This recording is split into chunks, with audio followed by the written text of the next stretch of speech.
করে বসে থাকবে না, বাবাদেরকেও জিততে হবে, ঠিক আছে? বাবারা কিন্তু চুপ করে বসে থাকলে হবে না, সবাই মিলে নিতাই গৌর হরি বল করে চিৎকার করে উঠতে হবে। কেমন? নিতাই গৌর হরি বল। এই তো হয়েছে। কি হলো না, মহাপ্রভু আমার আজ খোল করতাল সঙ্গে নিয়ে আজ সংকীর্তন রাসে নৃত্য করছে।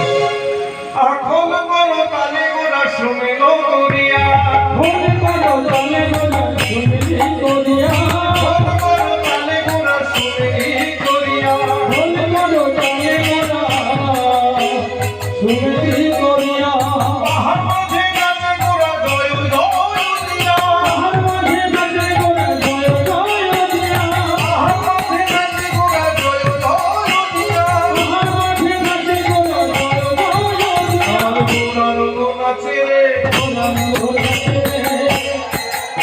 আমার গোরা নাচে রে, গোরা নাচে রে, গোরা নাচে রে।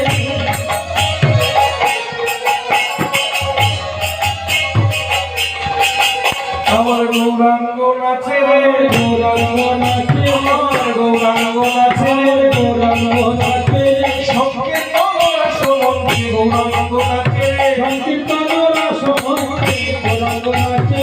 আজকে নৃত্য করছে শুধু কি মহাপ্রভু তা না, সঙ্গে নিতাই। লীলার পূর্বে যিনি আভাস পেয়েছিলেন আজকে তার মনে পড়েছে সেই ভাব, তিনিও কিন্তু আজকে নৃত্য করছেন। কে?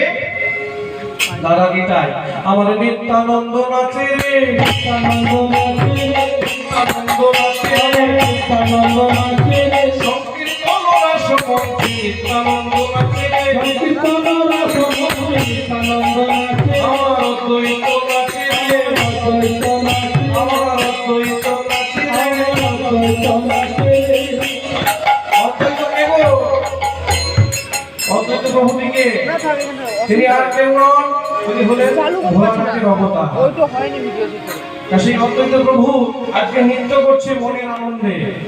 কেন না, তার মনে অনেক আশা ছিল যে এই কলিযুগে এসে মহাপ্রভুর সঙ্গে নৃত্য করবে, রাসে রস উপলব্ধি করবে।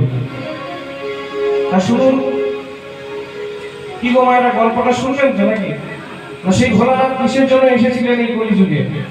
মানব রূপে অবতার নিয়ে। তা অবতার নিয়ে যখন এসেছেন তার গল্পটা একটু বলি। যেদিন ভগবান সেই বৃন্দাবনে বসে গোপীদেরকে নিয়ে রাসলীলায় মত্ত হয়েছে, ভগবান গোপীদেরকে নিয়ে রাসলীলায় মত্ত হয়েছে, সেই রাসলীলার একজন গোপী ছিলেন পার্বতী। ভগবান ভোলানাথের স্ত্রী পার্বতী তিনিও কিন্তু সেই বৃন্দাবনের গোপীদের একজন ছিলেন। তিনিও কিন্তু সেই সংকীর্তন রাসে প্রত্যেক দিন আসেন। ভগবান নিত্য রাস করেছেন, সেই নিত্য রাসের জন্য সেই পার্বতী কিন্তু প্রত্যেক দিন সেই গোপী সেজে ভগবানের কাছে আসেন সেই রাস নৃত্যে অংশগ্রহণ করবার জন্য। সতী সাবিত্রী স্ত্রী তাই কি করে না, প্রত্যেক দিন ভোলানাথের কাছে অনুমতি নিয়ে আসে, স্বামী এবার আমি আসবো। ভোলানাথ কি করে না, তিনি যখন নেশায় মত্ত হয়ে যান, ঘুমে ঘুরে থাকেন, সন্ধ্যা তাকে ডেকে এনে পার্বতী কি করে খাইয়ে দাইয়ে ঘুম পাড়িয়ে সেই ঘুমের ঘরে তখন অনুমতি নিয়ে তখন তিনি চলে যান। কিন্তু ভোলানাথ কয়েকদিন ধরে লক্ষ্য করতে করতে মনে মনে চিন্তা করেছে, আজকে আমি পার্বতীকে ধরবো, পার্বতী কোথায় যায় একবার আমি দেখে নেবো। তাই কি করলেন, আজকে কিন্তু কোনো নেশা ভাঙ করে এলেন না, তাড়াতাড়ি ফিরে এসেছেন, পার্বতীর সঙ্গে গল্প করছে, বাড়ি নানা রকম আলোচনা করছে। এদিকে সময় কিন্তু পেরিয়ে যায়, সময় পেরিয়ে যায়। ঠিক যখন সেই রাসনৃত্যে যাওয়ার সময় হয়ে গেছে, পার্বতী মনে মনে চিন্তা করছে, আর তো দাঁড়িয়ে থাকা যাবে না, এবার ভোলানাথকে ঘুম পাড়িয়ে তারপর আমাকে যেতে হবে। তাই ভোলানাথের পা টিপতে শুরু করেছে।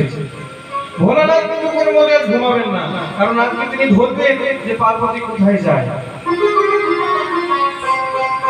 তাই পার্বতী কি করলো, যখন দেখলো আর সময় নেই, এবার যেতে হবে, বলে স্বামী এবার আমায় আজ্ঞা করুন, এবার আমি আসি। বলে পার্বতী তুমি কোথায় যাবে? সে তো পরের কথা, কিন্তু এতদিন ধরে তুমি কোথায় যাচ্ছ? বলে ভোলানাথ, বৃন্দাবনে প্রাণ গোবিন্দ আমার নিত্য রাস করছেন, সেই নিত্য রাসে আমিও একজন গোপী, তাই সেই নিত্য রাসে অংশগ্রহণ করবার জন্য আমি আপনার কাছে অনুমতি নিয়ে আজকে চলে যাব সেই নিত্য রাসে অংশগ্রহণ করতে। ভোলানাথ মনে মনে চিন্তা করেছেন, একে আর আটকে রেখে লাভ নেই, একে ছেড়ে দিই, আমি বরং এর পেছন পেছন যাবো। তাই কি করলেন? অনুমতি দিয়ে দিলেন। যেহেতু সময় কম, তাই কি করলেন না, পার্বতী আবার ছুটতে ছুটতে ছুটতে ছুটতে চলে যাচ্ছেন সেই প্রাণ গোবিন্দের নিকট। তাই পরবর্তী একটা পথ লিখে দিলেন সেই পার্বতী ছোটা দেখে, নেচে নেচে যায় গৌরী, নেচে নেচে যায়, নেচে নেচে যায় গৌরী, নেচে নেচে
পার্বতীর পেছন পেছন ছুটে ছুটে তিনি কোথায় এলেন না, রাসমঞ্চের কাছে এসে উপস্থিত হলেন।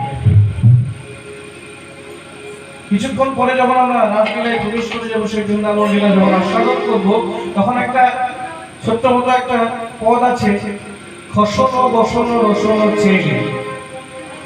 অর্থাৎ যখন ভগবান শ্রীকৃষ্ণ বাঁশি বাজিয়েছিলেন, তখন সেই গোপীদের মধ্যে কোনো তার নিজের দেহ বলে কোনো কিছু তাদের মধ্যে ছিল না। তারা ছুটতে ছুটতে যাচ্ছিল, সেই সময় কারো শরীর থেকে একটা ওড়না খসে পড়েছে। একটা ওড়না কিন্তু একটা গোপীর শরীর থেকে খসে পড়েছে, রাস্তায় পড়ে আছে। এমন সময় ভোলানাথ যেতে যেতে যেতে যেতে একটা ওড়না কুড়িয়ে পেয়েছে। মনে মনে চিন্তা করছে, এই ওড়নাটা ঢুকে ঢুকে গেলে আমি কিন্তু সেই রাসমঞ্চে প্রবেশ করতে পারবো, সেই রাসমঞ্চে প্রবেশ কিন্তু আমি করতে পারবো, আমাকে ভগবান শ্রীকৃষ্ণ কিন্তু চিনতে পারবে না। তাই কি করলেন না, সেই ওড়নাখানা নিয়ে তিনি নিজের শরীরের মধ্যে ঢাকা নিয়ে নিলেন। মোটাসোটা মানুষ তো, আমার মতো। তাই কি করলেন, এদিক ঢাকতে যায় তো ওদিক বেরিয়ে যায়, ওদিক ঢাকতে যায় তো এদিক বেরিয়ে যায়। কোন রকমে থেকে ঢুকে যেই না সেই রাসমঞ্চের মধ্যে তিনি প্রবেশ করেছেন, রাসের চক্র ঘোরা বন্ধ হয়ে গেছে। ভগবান শ্রীকৃষ্ণ মনে মনে চিন্তা করছেন, আমি ছাড়া কোন পুরুষ এসে এখানে ঢুকেছে, যার জন্য এই রাসমঞ্চে চক্র ঘোরা বন্ধ হয়ে গেছে। খুঁজতে লাগলেন, কে গো, কোন পুরুষ এসেছে আমার দলে, এই রাসমঞ্চে এসেছে কোন পুরুষ? খুঁজতে খুঁজতে খুঁজতে খুঁজতে তিনি গোপীদেরকে পরীক্ষা করতে লাগলেন।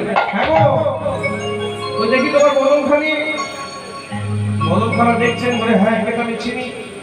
তারপর ওকে জিজ্ঞেস করছে, বলছে হ্যাঁ ওকেও তো আমি চিনি। সকলকে খুঁজতে খুঁজতে খুঁজতে খুঁজতে গোবিন্দের নজরে পড়েছে একটা মোটা সোনা গোপী এক পাশে দাঁড়িয়ে আছে। এই যে দাঁড়িয়ে আছে, তাই তাকে ডাকতে চলুন, এই গোপী এদিকে এসো, এদিকে এসো। আর যেই না গোপী সামনে এসে দাঁড়িয়েছে, বলে গোপী কেমন আছো? কেমন আছো?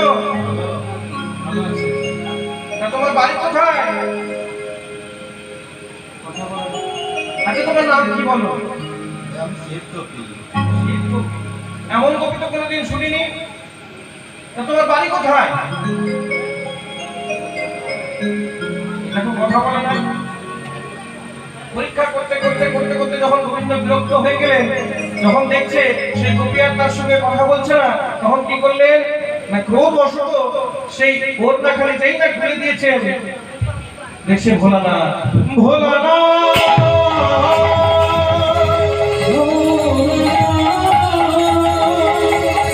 তুমি কি জানো